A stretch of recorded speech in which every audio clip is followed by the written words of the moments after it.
Пустая бутылка промывочного масла. Нами ты не заделываешь?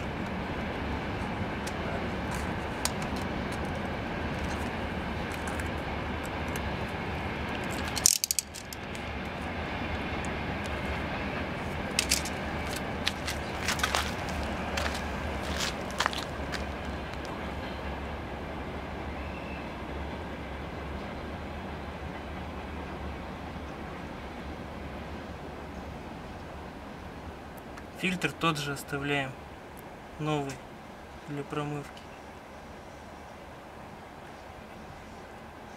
Заливаю всю канистру, потому что газовать не собираюсь.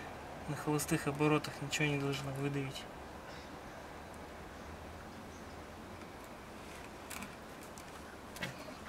Вот промывочное масло, которое первый раз такое оно стало.